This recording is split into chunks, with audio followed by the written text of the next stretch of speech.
Hello students, welcome to SDM academy. আশা করি তোমরা সকলেই সুস্থ আছো, ভালো আছো। আজকের ক্লাসে আমরা আলোচনা করব ক্লাস 9 এর ষষ্ঠ অধ্যায় অর্থাৎ ক্লাস 9 এর 6 যে অধ্যায়টা রয়েছে দ্বিতীয় বিশ্বযুদ্ধ, তারপর এই অধ্যায়ের সেকেন্ড ক্লাস। কারণ আমরা আগের ক্লাসে তোমাদের ভূমিকা অর্থাৎ দ্বিতীয় বিশ্বযুদ্ধ তারপর এই অধ্যায়ে কি কি জানবো সেটা আলোচনা করেছিলাম। দেখো, প্রথমে যে টপিকটা রয়েছে ফ্যাসিবাদ ও নাৎসিবাদ বনাম গণতান্ত্রিক আদর্শের সংজ্ঞা ও দ্বিতীয় বিশ্বযুদ্ধের সূচনা। ফ্যাসিবাদ ও নাৎসিবাদ, এখানে কিন্তু গণতন্ত্রকে প্র্যাকটিস করা হয় না। গণতন্ত্রকে প্র্যাকটিস করা হয় না, মানে গণতন্ত্রের মূল কথা কি? যেখানে সাধারণ মানুষের গণতান্ত্রিক অধিকার থাকবে। ফ্যাসিবাদে কি গণতান্ত্রিক অধিকার থাকে? নাৎসিবাদে থাকে না। ফ্যাসিবাদের সঙ্গে ফ্যাসিবাদ ও নাৎসিবাদের সঙ্গে এই গণতন্ত্রের একটা মূল পার্থক্য কি পেলাম? এটা পেলাম। তারপরে দেখো, এটা দাগ মারবে, বই বার করে বইতে দাগ মারছো তো। দ্বিতীয় বিশ্বযুদ্ধে অপরমার কারণ থাকলেও ফ্যাসিবাদ ও নাৎসিবাদের সঙ্গে গণতান্ত্রিক বিরোধ দ্বিতীয় বিশ্বযুদ্ধের আচ্ছা, অপ্রাসঙ্গিক কথাবার্তা একটু বেশি হচ্ছে। যারা অপ্রাসঙ্গিক কথাবার্তা বলছে আমি তাদেরকে কিন্তু বোর্ডে রাখবো। তখন যত অপ্রাসঙ্গিক কথাবার্তা বলার আছে বলবে, তোমার বন্ধুরাও দেখবে সেই কথাগুলো, সহপাঠীরাও দেখবে। দেখো, দ্বিতীয় বিশ্বযুদ্ধের মানে অনেকগুলো কারণ রয়েছে, তার মধ্যে অন্যতম একটা কারণ হচ্ছে ফ্যাসিবাদ ও নাৎসিবাদ। প্রথম বিশ্বযুদ্ধের কালে, প্রথম বিশ্বযুদ্ধের মানে কি? প্রথম বিশ্বযুদ্ধের পরে আফটার কয়েকটি দেশে একনায়কতান্ত্রিক শাসকদের উদ্ভব ঘটে। একনায়কতান্ত্রিক মানে কি? শাসক যেটা বলবে, মানে যিনি সম্রাট বা প্রধান থাকবেন দেশে, রাষ্ট্রের প্রেসিডেন্ট, তিনি যেটা বলবেন সেটাই শেষ কথা বা মূল কথা। সাধারণ জনগণের কোনো অধিকার থাকবে না, সেটাকে কি বলা হয়? একনায়কতন্ত্র। আমাদের দেশকে একনায়কতন্ত্র? আমাদের দেশ কোন দেশ? বিশ্বের বৃহত্তম গণতান্ত্রিক দেশ হচ্ছে ভারতবর্ষ। গর্ব করে বলি যে আমরা ভারতবর্ষের নাগরিক, কারণ পৃথিবীর এমন কোন মানে রাষ্ট্র নেই যেখানে এত মানুষ, মানে কি বলবো, এত সম্প্রদায়, মানে বিভিন্ন ভাষা ভাষী বর্ণের মানুষ বসবাস করে এখানে, কিন্তু সকলের মধ্যে একটা ইউনিটি আছে, ঐক্য আছে, ভ্রাতৃত্ববোধ আছে, সৌভ্রাতৃত্ব আছে। তাই ভারতবাসী হিসেবে আমরা নিজেদেরকে কি করি? গর্বিত মনে করি। তো কে কে গর্বিত মনে করো? হাত তোলো তো দেখি। প্রত্যেকে গর্বিত মনে করে। এটা আমাদের কাছে এটাকে কি বলে? জাতীয়তাবাদ।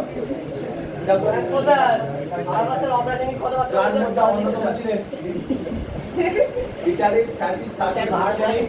আচ্ছা, তাহলে একনায়কতান্ত্রিক শাসকের মধ্যে অন্যতম কে? মুসোলিনি। আর জার্মানি নাচিছিল হিটলার। স্পেনের ফ্যাসিস্ট শাসক ফ্রাঙ্কো। সেই ফ্রাঙ্কো পড়েছিলাম, ফ্রাঙ্কোর সঙ্গে কার যুদ্ধ হয়েছিল? ফ্রাঙ্কোর সঙ্গে পপুলার ফ্রন্টের যুদ্ধ হয়েছিল। এর আগের আমরা বলেছিলাম না? ওই জন্য বলেছিলাম সিঁড়ির ধাপ কেটে গেলে হবে না, পর প্রত্যেকটা ধাপে পা দিয়ে যেতে হবে। যেমন আমরা আগের অধ্যায়টা পড়েছি বলে ফ্রাঙ্কো খায় না মাকে, সেটা আমরা বুঝতে পারছি, তাই তো? পপুলার ফ্রন্ট একদিকে ছিল। পপুলার ফ্রন্টের পাশে কারা দাঁড়িয়েছিল? সোভিয়েত ইউনিয়ন দাঁড়িয়েছিল। আর ফ্রাঙ্কোর পাশে কারা দাঁড়িয়েছিল? এবং সেই যুদ্ধে পপুলার ফ্রন্ট হেরে গেছিল, আর ফ্রাঙ্কো কি হয়েছিল? জিতে গেছিল। মনে আছে তো আগের চ্যাপ্টারে? এরা ছিল কি? গণতান্ত্রিক রাষ্ট্রের প্রেসিডেন্ট, গণতান্ত্রিক রাষ্ট্রের শাসক না একনায়কতান্ত্রিক রাষ্ট্রের শাসক? তাহলে পরীক্ষায় যদি প্রশ্ন আসে কয়েকজন একনায়কতান্ত্রিক রাষ্ট্রের শাসকের নাম বলো, কি বলবে? হিটলার, মুসোলিনি আর এবং জাপানের শাসক তোজো। এই তোজো জাপানের প্রধানমন্ত্রী ছিল, ঠিক আছে? উনি নেতাজিকে কিন্তু ওই আজীবন কালের দায়িত্বভার মানে তুলে দিয়েছিল, জানো তো? এটা সিঙ্গাপুরে একটা বৈঠক হয়েছিল, মিটিং হয়েছিল, আনুষ্ঠানিকভাবে নেতাজির হাতে আজাদি বাহিনীর দায়িত্ব অর্পণ করা হয়েছিল। মানে ইতিহাস বললে একটার সঙ্গে একটা লিঙ্ক বারবার চলে আসে, তোমার যদি বিষয়টা জানা থাকে। এদের পুরো সাম্রাজ্যবাদ ও যুদ্ধবাদী নীতি সারা পৃথিবী জুড়ে এক শান্তির বাতাবরণ তৈরি করে, এক অশান্তির বাতাবরণ তৈরি করে। শান্তির নয়, অশান্তি। তাছাড়া এইসব নাৎসিবাদী ও ফ্যাসিবাদীর সঙ্গে ইংল্যান্ড, ফ্রান্স আদর্শগত বিরোধ ছিল। আচ্ছা, তাহলে এই ইংল্যান্ড, ফ্রান্স আর মার্কিন যুক্তরাষ্ট্র কি কোন দেশ? এগুলো কি দেশ? এগুলো সাধারণত গণতান্ত্রিক। আর এই দেশগুলো ফ্যাসিবাদের সঙ্গে, এই ফ্যাসিবাদ ও নাৎসিবাদের সঙ্গে গণতান্ত্রিক দেশে কি কনফ্লিক্ট বাঁধবে না বাঁধবে না? বাঁধবে। এক নম্বর দেখো কি কি কারণে বাঁধবে। একটা হচ্ছে পরস্পর বিরোধী শক্তি জোট। ফ্যাসিবাদ বনাম নাৎসিবাদের সঙ্গে গণতান্ত্রিক জোটের দ্বিতীয় বিশ্বযুদ্ধের আগে সমগ্র পৃথিবী, দ্বিতীয় বিশ্বযুদ্ধের আগে সমগ্র পৃথিবী পরস্পর বিরোধী শিবিরে বিভক্ত হয়ে যায়। এখানে একটা তোমাদের ইন্টারেস্টিং গল্প বলি।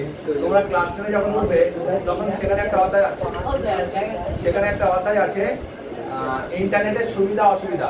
আমি যেহেতু এটা প্রযুক্তি ব্যবহার করে তোমাদের ক্লাসটা করাচ্ছি, তাই এই যে বারবার এই যে মানে প্রযুক্তিগত সমস্যা হচ্ছে, এটা কিন্তু তোমাদের একটা কি বলবো মানে প্র্যাকটিস মানে কি বলবো সেই প্র্যাকটিক্যাল ক্লাস হয়ে যাচ্ছে। কারণ তোমাদের পরীক্ষা আসবে, ইন্টারনেটের দুটি সুবিধা লেখো আর দুটি অসুবিধা লেখো। এই যে বারবার সংযোগ বিচ্ছিন্ন হয়ে যাচ্ছে, এটা হচ্ছে ইন্টারনেটের একটা অসুবিধা। তাই এটাও কিন্তু পড়ার বাইরে নয়, পড়ার ভিতরে, এটা মনে রাখতে।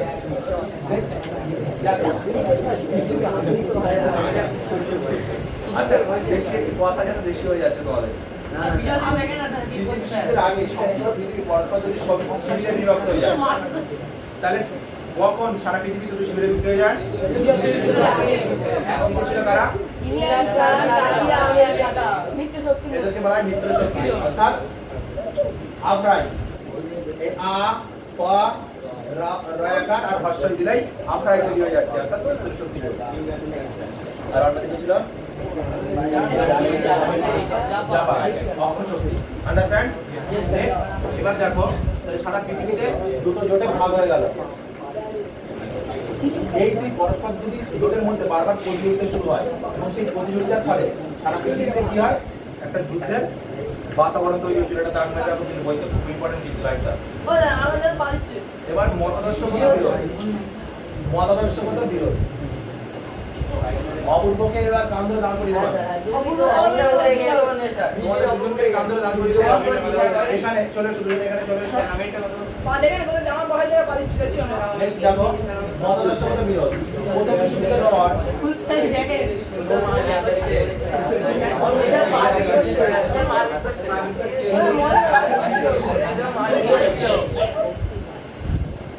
প্রথম বিশ্বযুদ্ধের পর দেখো এখানে মতাদর্শগত বিরোধ। এবার আমরা আলোচনা করবো মানে এই দুটো শক্তি জোটের মধ্যে কি কি মতাদর্শগত বিরোধ ছিল। প্রথম বিশ্বযুদ্ধের পর নতুন মতাদর্শের ভিত্তিতে আর্থসামাজিক ও রাজনৈতিক ব্যবস্থা গড়ে ওঠে। ফ্যাসিবাদ ও নাৎসিবাদ ছিল গণতন্ত্রের বিরোধী। তাহলে ফ্যাসিবাদ ও নাৎসিবাদ ছিল কি? গণতন্ত্রের বিরোধী। আর একদল একনায়ক ও এক দেশে ছিল ফ্যাসিবাদী ও নাৎসিবাদী আদর্শ, মানে বেশ কিছু দেশে ছিল ফ্যাসিবাদী আর নাৎসিবাদী আদর্শ। এই শাসন এই শাসন ব্যবস্থার বিরোধী মতামত থাকতো না, মানে কেউ শাসকের বিরুদ্ধে কথা বলতে পারতো না। বৈদেশিক ক্ষেত্রে পর রাজ্য, গ্রাম, বাজার দখল তাদের লক্ষ্য ছিল। তাহলে ফ্যাসিবাদ ও নাৎসিবাদের মূল লক্ষ্য ছিল কি? পর রাজ্য দখল, গ্রাম দখল, বাজার দখল। মুসোলিনির নেতৃত্বে ইতালিতে ফ্যাসিবাদ প্রতিষ্ঠিত হয় আর হিটলারের নেতৃত্বে জার্মানিতে নাৎসিবাদ প্রতিষ্ঠিত হয়। তাহলে মুসোলিনির নেতৃত্বে কোথায় ফ্যাসিবাদ প্রতিষ্ঠিত হয়? আর নাৎসিবাদ প্রতিষ্ঠিত কোথায়? রাশিয়ার বলশেভিক বিপ্লব 1917 খ্রিস্টাব্দে হয়েছিল, যেটাকে বলা হয় রুশ বিপ্লব। সমাজতন্ত্র প্রতিষ্ঠিত হয়। রাশিয়ার কোন বিপ্লবের মাধ্যমে সমাজতন্ত্র প্রতিষ্ঠিত হয়? এখানে সর্বহারার একনায়কতন্ত্র প্রতিষ্ঠিত হয়। সাম্যবাদের আন্তর্জাতিক প্রসার এই শাসন ব্যবস্থার লক্ষ্য। তাহলে এই রাশিয়ার মূল লক্ষ্য ছিল কি? সাম্যবাদ প্রতিষ্ঠা করা। অপরদিকে এদের লক্ষ্য ছিল কি? একনায়কতন্ত্র প্রতিষ্ঠা করা। তাহলে দুটোর মধ্যে কি পার্থক্য, বেসিক ডিফারেন্স বুঝতে পেরেছো? নেক্সট দেখো সাম্যবাদের আন্তর্জাতিক প্রসার এই শাসন ব্যবস্থার লক্ষ্য ছিল। ইংল্যান্ড ও ফ্রান্স ছিল গণতান্ত্রিক দেশ। তাহলে ইংল্যান্ড ও ফ্রান্স ছিল গণতান্ত্রিক দেশ। তারা ঔপনিবেশিক তাদের শাসন ব্যবস্থা জনপ্রতিনিধিত্বমূলক। দ্যাট মিন্স মানে সেখানকার জনপ্রতিনিধি যারা ভোটের মাধ্যমে বা নির্বাচনের মাধ্যমে জয়ী হন, যেমন আমাদের দেশে যারা এমপি এমএলএ হন তারা কিছুর মাধ্যমে নির্বাচিত হন, ভোটের মাধ্যমে। মানে এদেরকে আমরা কি বলি? জনপ্রতিনিধি, মানে জনগণের প্রতিনিধি। আমরা সবাই যদি ভারতের পার্লামেন্টে হাজির হয় তাহলে পার্লামেন্টে জায়গা থাকবে? তার জন্য আমাদের ভোটের মাধ্যমে নির্বাচিত বেশ কিছু প্রতিনিধিকে 545 মতো প্রতিনিধিকে আমরা ভারতীয় পার্লামেন্টে পাঠাই, লোকসভায়। তারা তাদের অর্থনীতি ছিল পুঁজিবাদী ও বুর্জোয়া। তাদের অর্থনীতি ছিল পুঁজিবাদী ও বুর্জোয়া। এই বিভিন্ন গণতান্ত্রিক দেশে যেমন ইংল্যান্ড, ফ্রান্সের তারা ঔপনিবেশিক শক্তি ছিল এবং উপনিবেশগুলিকে শোষণ এবং উপনিবেশবাদীদের দমন করে লিপ্ত ছিল। অর্থাৎ ইংল্যান্ড ও ফ্রান্স পৃথিবীর বিভিন্ন দেশে গেছে এবং সেখানে উপনিবেশ প্রতিষ্ঠা করেছে, আর সেখান থেকে অর্থ অর্থাৎ ব্যবসা বাণিজ্য করে সেখান থেকে প্রচুর পরিমাণে কি বলবো মুনাফা সেগুলো নিজেদের দেশে নিয়ে চলে গেছে। যেমন ইংল্যান্ড ভারত থেকে প্রচুর পরিমাণে অর্থ উপার্জন করে বা শোষণ করে নিজেদের দেশে নিয়ে গেছিল। তাহলে ইংল্যান্ড হচ্ছে একটা ঔপনিবেশিক শক্তি, আর আমরা হচ্ছে কি উপনিবেশ। অর্থাৎ যখন কোনো শক্তিশালী রাষ্ট্র কোনো দুর্বল রাষ্ট্রের উপর নিজেদের ক্ষমতা প্রতিষ্ঠা করে সেই দুর্বল রাষ্ট্রটাকে পরিচালনা করতে থাকে, তখন সেই দুর্বল রাষ্ট্রটাকে বলা হয় উপনিবেশ। দুজন উঠে এসো, তুমি উঠে এসো, রায়ন উঠে এসো, তুমি উঠে এসো, তাড়াতাড়ি কামে তাদের চলে এসো। আচ্ছা আচ্ছা রায়ন এসো, রায়ন এসো, ছোট মতো কি আছো? আচ্ছা আনি বসো, ওটা তাদের তাদের কামে আনি তাদের আসতে বলেছি। কি বলেছি তোমাকে আমি? কি বলেছি তোমাকে আমি? উঠো তাড়াতাড়ি উঠো। দেখো ধরো এরা দুজন, এরা দুজন এ হচ্ছে কি একটু শক্তিশালী ভাবে দেখাচ্ছে তো রায়নকে, আর আনিকে কি একটু মানে দুর্বল মতো দেখাচ্ছে, কিন্তু বুদ্ধিতে কিন্তু মানে শরীর স্বাস্থ্য বিশাল হলে কিন্তু হয় না। আনি কিন্তু মানে বুদ্ধিতে অনেক রায়নের থেকে অনেক বেশি হতে পারে, মানে হতে পারে, আমি ধরে নিলাম হতে পারে, এর থেকে আলিফের থেকে রায়ন বেশি হতে পারে। কিন্তু এক্ষেত্রে মূলত একটা যে বিষয় আমি বলবো, ধরো রায়নকে ধরো শক্তিশালী, এবার রায়ন ধরো ইংল্যান্ড আর এ ধরো কি ভারত, ঠিক আছে? এবারে ছোট সব ধরো এই যখন কোনো শক্তিশালী রাষ্ট্র, তার মানে এই ধরনের ধরে নিলাম একটা শক্তিশালী রাষ্ট্রের প্রেসিডেন্ট, শক্তিশালী রাষ্ট্র কোনো দুর্বল রাষ্ট্রের উপর নিজেদের ক্ষমতা প্রতিষ্ঠা করে সেই দুর্বল রাষ্ট্রটাকে পরিচালনা করতে থাকে, তখন সেই দুর্বল রাষ্ট্রটাকে কি বলা হয়? উপনিবেশ। তার মানে আনি হচ্ছে কি উপনিবেশ, আর এ হচ্ছে কি ঔপনিবেশিক শক্তি, মানে ওর বিশাল শক্তি, ও এরকম ক্ষমতা এই দেশটাকে ক্ষমতা প্রতিষ্ঠা করে এই দেশটাকে কি করছে ইচ্ছে মতো পরিচালনা করছে। বোঝা গেছে? আবার এও হতে পারে আনি হয়তো ঔপনিবেশিক শক্তি, আর এর উপর আনি ওর উপর ক্ষমতা প্রতিষ্ঠা করে ওকে পরিচালনা করছে, তাহলে আনি তখন কি হয়ে যাবে? ঔপনিবেশিক শক্তি, আর ও তখন কি হয়ে যাবে? এক কথায় শক্তিশালী রাষ্ট্র দুর্বল রাষ্ট্রের উপর ক্ষমতা প্রতিষ্ঠা করে দুর্বল রাষ্ট্রটাকে পরিচালনা করলেই দুর্বল রাষ্ট্র কি হয়? উপনিবেশ। আর যে পরিচালনা করে সে হয় শক্তি। শুধু পরিচালনা না, সেখান থেকে শোষণ, লুণ্ঠন ইত্যাদি চালায়। বোঝা গেছে? আন্ডারস্ট্যান্ড? বসে পড়ো। আচ্ছা তাহলে এটা ক্লিয়ার হয়েছে। তাহলে মূলত কি কি পার্থক্য পেলাম? একটা মতাদর্শগত বিরোধ পেলাম, তার আগে কি শক্তি জোট। এবার আমরা চলে যাচ্ছি নেক্সট পেজে, ভার্সাই সন্ধির প্রভাব। ভার্সাই সন্ধি কত খ্রিস্টাব্দে হয়েছিল? হ্যাঁ, এই ভার্সাই সন্ধির মাধ্যমে কার উপর অপমানজনক সন্ধি চাপিয়ে দেওয়া হয়? প্রথম বিশ্বযুদ্ধে জার্মানি হেরে যায়। জার্মানি হেরে যাওয়ার পর জার্মানির উপর অপর শক্তিগুলো কারা কারা ইয়ে চাপিয়ে দিয়েছিল? ইংল্যান্ড, ফ্রান্স, রাশিয়া ওর উপরে কি চাপিয়ে দিয়েছিল? অপমানজনক ভার্সাই সন্ধি। এবং তখন জার্মানি নিজেদেরকে মানে কি বলবো বাঁচার জন্য তখন সেই অপমানজনক ভার্সাই সন্ধিটা মেনে নিয়েছিল।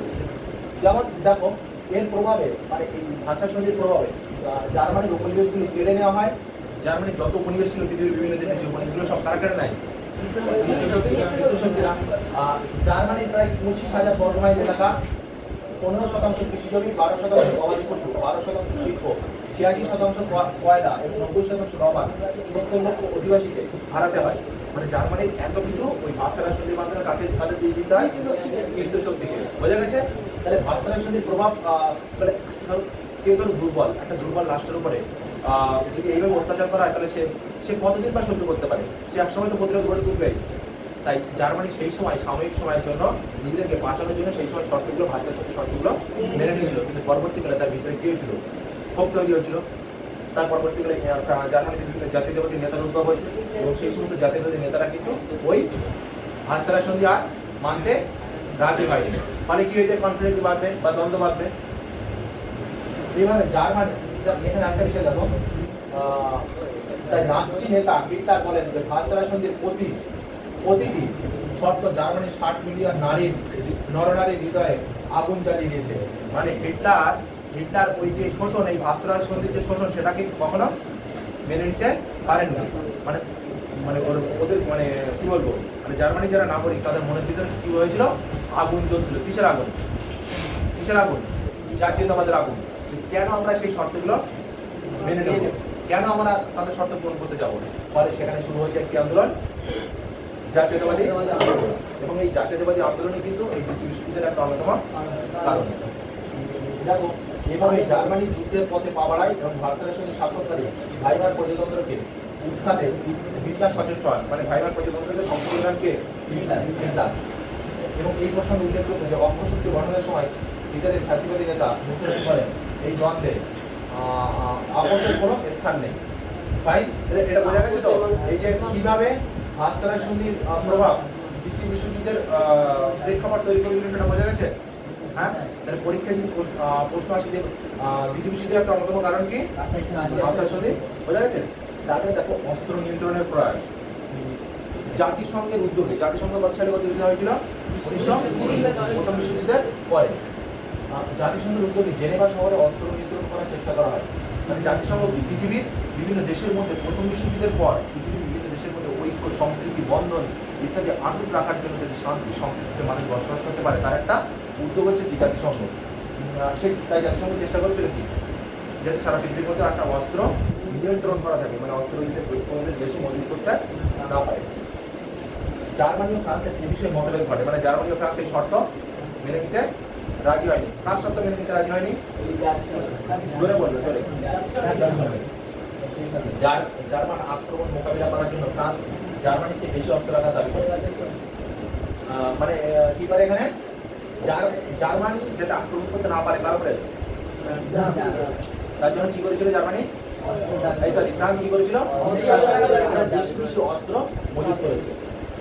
এবার দেখো পক্ষান্তরে জার্মানি ফ্রান্সের সমপরিমাণ অস্ত্র রাখার দাবি জানায়। জার্মানি বলছে যে তাহলে আমিও অত পরিমাণ অস্ত্র রাখবো, মানে সমান সমান।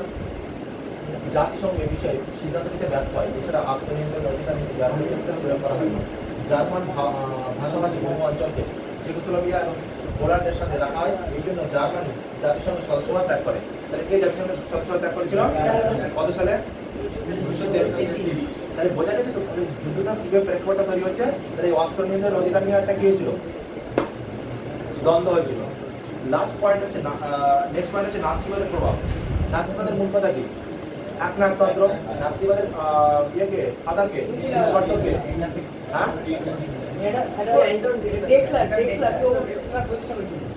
হিটলারের নেতৃত্বে জার্মানির নাৎসিবাদ প্রতিষ্ঠিত হয়েছিল। তার পরীক্ষায় প্রশ্ন আসবে, যদি শর্ট কোশ্চেন এটা দাগ মেনে নাও। কার নেতৃত্বে নাৎসিবাদ, জার্মানিতে নাৎসিবাদ হিটলার তো প্রতিষ্ঠা করেননি, উনি পরবর্তীকালে মানে ওখানকার নেতৃত্ব হিসেবে উঠে আসে এবং সেটাকে আগিয়ে নিয়ে যেতে থাকে। হিটলার প্রতিষ্ঠা করেনি, প্রতিষ্ঠা কে, হ্যাঁ। ফলে উগ্র জাতীয়তাবাদ বিকাশিত, উগ্র জাতীয়তাবাদ মিন্স মানে জাতীয়তাবাদ মানে দেশকে ভালোবাসা, কিন্তু তার সেটা যদি উগ্র আকার ধারণ করে তখন সেটাকে বলা হবে উগ্র জাতীয়তাবাদ, মানে জাতীয়তাবাদের নামে ভণ্ডামি। গণতান্ত্রিক দেশ ইংল্যান্ড, ফ্রান্সের পুঁজিপতিরা এবং সরকার এ ব্যাপারে কিন্তু ছিল। তাদের মনে হয় সাম্যবাদের চেয়ে নাৎসিবাদ ভালো, কারণ নাৎসিরা সাম্যবাদের উপর বিরোধী এবং পুঁজিবাদের সমর্থক ছিল। এছাড়া ভবিষ্যতে সোভিয়েত সাম্যবাদের বিপদের কারণ হতে পারে। মানে সোভিয়েত যে সারা পৃথিবীতে সাম্যবাদের বিস্তার ঘটাতে চাইছে, সেটা কিন্তু এই নাৎসিবাদ বা ফ্যাসিবাদের পক্ষে অনেকটা ক্ষতিকারক হতে পারে। কারণ ওরা ভয় পাচ্ছিল, কাকে ভয় পাচ্ছিল, এই সাম্যবাদকে। কারা ভয় পাচ্ছিল, একনায়কতান্ত্রিক যে সমস্ত দেশ, তারা কাকে ভয় পাচ্ছিল, সাম্যবাদকে। কোথাকার সাম্যবাদ, রাশিয়া, সোভিয়েত রাশিয়া। তখন সাম্যবাদ মোকাবিলায় হিটলারকে কাজে লাগাবে।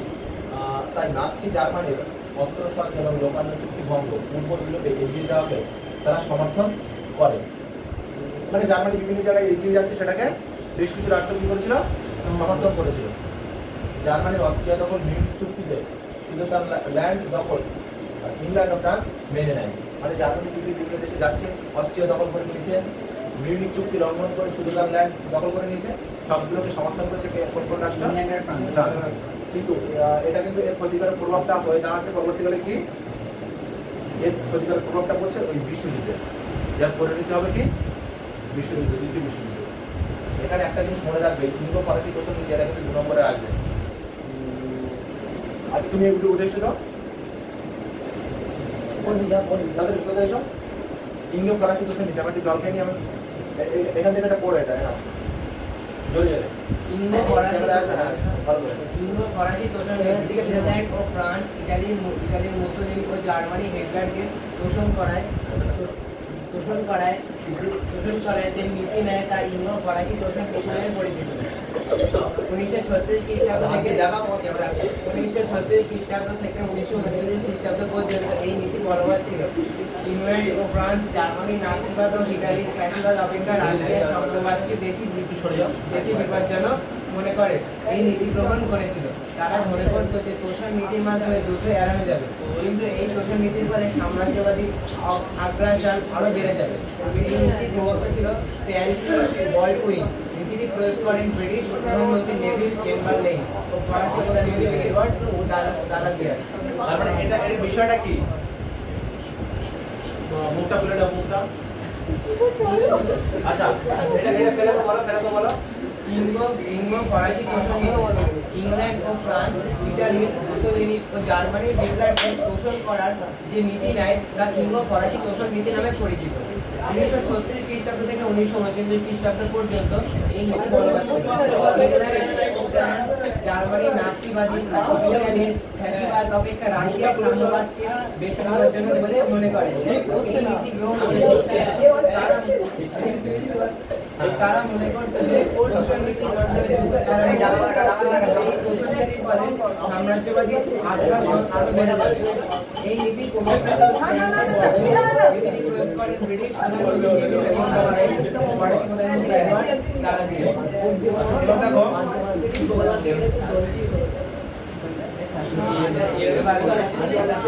এখানে যে মূল বিষয়টা আমি আলোচনা করছি একটু পড়ার চেষ্টা করেছে, এইভাবে ছাত্রছাত্রীদেরও মানে তোমাদেরকে সাহস করে এগিয়ে আসতে হবে, ভয় পাবে না। কারণ ছাত্রছাত্রীদের যাতে সাহস বাড়ে তার জন্য আমি চেষ্টা করে থাকি। দেখো, ইংল্যান্ড ও ফ্রান্স, ইটালির মুসোলিনি এবং জার্মানির হিটলারকে শোষণ করার যে নীতি নেয়, তাহলে ইংল্যান্ড ও ফ্রান্স, ইটালির মুসোলিনি ও জার্মানির হিটলারকে তোষণ করার যে নীতি নেয় তা ইন্দো ফরাসি তোষণ নীতি নামে পরিচিত। তাহলে ইন্দো ফরাসি তোষণ নীতি কি?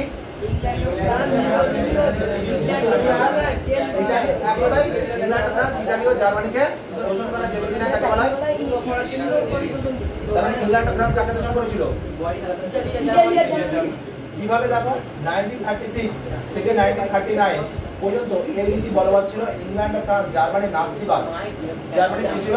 নাৎসিবাদ ও ইটালি ফ্যাসিবাদ অপেক্ষা রাশিয়ার সাম্যবাদকে বেশি বিপজ্জনক মনে করে এই নীতিকে গ্রহণ করেছিল।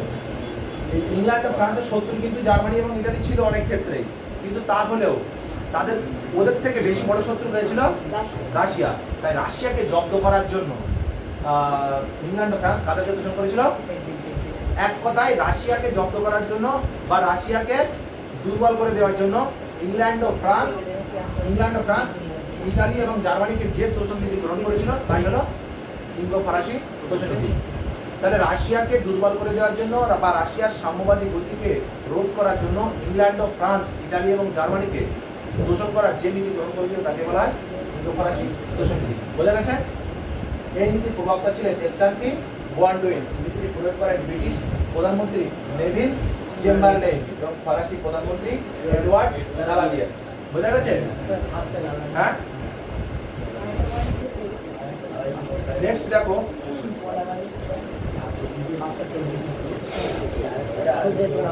নেক্সট এটা আলোচনা করে শেষ করবো আজকের ক্লাসটা। ইংলো ফরাসি তোষণ নীতির প্রভাব। ইন্দো ফরাসি মানে ইংল্যান্ড আর ফ্রান্স কাকে তোষণ করেছিল? ইতালিকে তোষণ করেছিল। তোষণ বলতে বোঝায় কি? তুষ্ট বা সন্তুষ্ট করা। মানে তোষণ বলতে এক কথায় বা ভেরি গুড বা কোনো কিছু দেওয়া, উপহার দেওয়া, মানে তাকে সন্তুষ্ট করার জন্য বা বেশ কিছু অঞ্চল ছেড়ে দেওয়া, মানে তোষণ করো। তো জানো তোষণ মানে বুঝতে পেরেছিল? এক কথায় তোষামত করা। দ্বিতীয় বিশ্বযুদ্ধের আগে ইংল্যান্ড ও ফ্রান্স এই নীতি জার্মানির প্রতি অনুসরণ করে 1917 খ্রিস্টাব্দে রাশিয়ার বলশেভিক বিপ্লব ঘটে এবং সেখানে সর্বনাশ শ্রেণী একনায়কতন্ত্র প্রতিষ্ঠিত হয়। এই কারণে পুঁজিবাদী দেশ ইংল্যান্ড ও ফ্রান্স আতঙ্কিত হয়ে পড়ে। মানে রাশিয়ার ভয়ে ইংল্যান্ড ও ফ্রান্স কি ছিল? আতঙ্কিত হয়ে পড়েছিল। তাই রাশিয়াকে জব্দ করার জন্য বা রাশিয়াকে দুর্বল করে দেওয়ার জন্যই ইংল্যান্ড ও ফ্রান্স জার্মানি এবং ইতালিকে তোষণ করেছিল।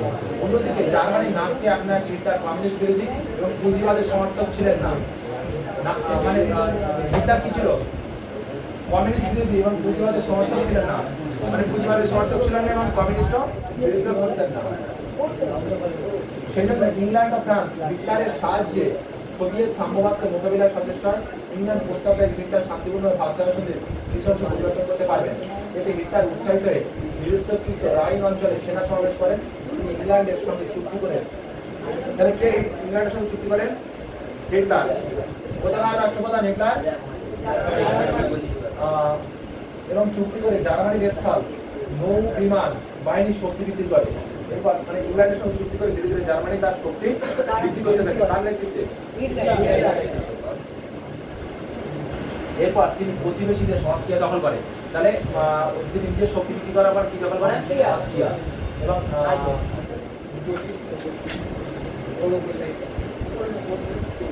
অস্ট্রিয়া দখল করেন এবং প্রতিবেশী চেকোস্লোভাকিয়া জার্মান অধ্যুষিত সুদেদান ল্যান্ডের দাবি করেন। মিউনিখ চুক্তি দ্বারা ইংল্যান্ড, ফ্রান্স ও ইটালি হিটলারের দাবি মেনে নেন।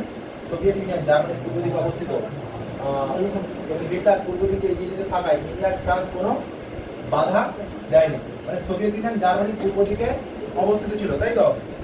হিটলার মানে কে? জার্মানির প্রধান পূর্ব দিকে এগিয়ে যেতে থাকায় ইংল্যান্ড ও ফ্রান্স কোনো বাধা নেই। মানে যাতে চাইছিল ইংল্যান্ড ও ফ্রান্স চাইছিল কি জার্মানি এগিয়ে যাক, রাশিয়া দুর্বল হয়ে পড়ুক। আর একটুখানি লাস্ট পয়েন্ট আছে, সেটা তোমাদেরকে আলোচনা করে দেবো। আচ্ছা, তার আগে এই ম্যাপটা একটু দেখানোর চেষ্টা করছি তোমাদের। এই ম্যাপটা তোমাদের দেখার প্রয়োজন আছে। এই ম্যাপটা কিন্তু না বুঝলে খুব সুবিধা অসুবিধা হবে। এটা অবস্থান করছে কি জার্মানি, এদিকে কি এখানে এখানে তাহলে জার্মানি, ফ্রান্স, জার্মানি, ফ্রান্স আর অস্ট্রিয়া পাশাপাশি অবস্থান করছে। তো এই অস্ট্রিয়াকে দখল করে নিয়েছিল হিটলার। হিটলার কোথাকার প্রধান? মনে থাকবে তো? আর এদিকে অবস্থান করছে যে Spain, Portugal, Italy, Romania, Bulgaria, Hungary, এদিকে ফিনল্যান্ড রয়েছে, নরওয়ে রয়েছে। আর এটা হচ্ছে কি সোভিয়েত রাশিয়া। এবার এখানে এই কালারটা দেখেন, এই যে কালারগুলো আছে, এই তিনটে কালার, এটা কি কোন শক্তি? আর এই তিনটে কালার কি? আর এই দুটো কালার হচ্ছে নিরপেক্ষ অঞ্চল, মানে কোনো দলে যায়নি। হ্যাঁ, বোঝা গেছে তো? তাহলে এই কালার দেখে এই অঞ্চলগুলো, এই অঞ্চলগুলো ভালো করে মনে রাখবে। পরে দিন তোমরা খাতায় এই ম্যাপটা এখানে আমি দেখবো, পরে দিন হোমওয়ার্ক এটা খাতা লিখে রাখো।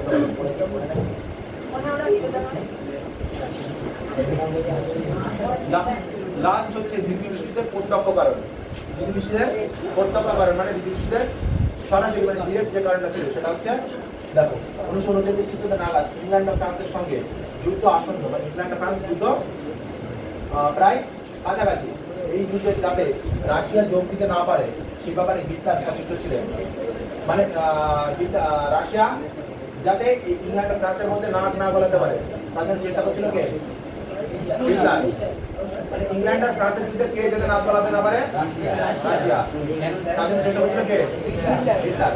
সে কারণে তিনি 1939 আগস্ট মাসে রাশিয়ার সঙ্গে 10 বছরের রুশ জার্মান অনাক্রমণ চুক্তি স্বাক্ষর করেন। তাহলে হিটলার কার সঙ্গে রুশ জার্মান অনাক্রমণ চুক্তি স্বাক্ষর করে? রাশিয়ার সঙ্গে। মনে থাকবে তো? কেন স্বাক্ষর করেছিল? যাতে রাশিয়া যাতে ইংল্যান্ড ফ্রান্সের যুদ্ধে না অংশ করতে পারে। এরপর হিটলার আক্রমণ করেন 1940 সেপ্টেম্বর এবং ইন্দো ফরাসি জোট পোল্যান্ডের পক্ষে যোগ দিলে দ্বিতীয় বিশ্বযুদ্ধ শুরু হয়। তাহলে যখন হিটলার কোন চুক্তিতে যোগ দেয়, এরপর হিটলার আক্রমণ করেন এবং ইন্দো ফরাসি জোট ইংল্যান্ড আর ফ্রান্স জোট পোল্যান্ডের পক্ষে যোগ দেয়। তাহলে পোল্যান্ড মানে ইংল্যান্ড আর ফ্রান্স যখন পোল্যান্ডের পক্ষে যোগ দিচ্ছে তখন কোন যুদ্ধ শুরু হয়ে যাচ্ছে? দ্বিতীয় বিশ্বযুদ্ধ। তাহলে এই দ্বিতীয় বিশ্বযুদ্ধের প্রধান কারণ কি ছিল? ইংল্যান্ড ও ফ্রান্স পোল্যান্ডকে সমর্থন করা, এবং সমর্থন করলে শুরু হয়ে যায় কি দ্বিতীয় বিশ্বযুদ্ধ। মনে থাকবে? আজকের ক্লাস এখানে শেষ করছি। খুব গরম হচ্ছে, খুব কষ্ট হচ্ছে। সকলে সুস্থ থাকো, ভালো থাকো। জয় হিন্দ, জয় ভারত।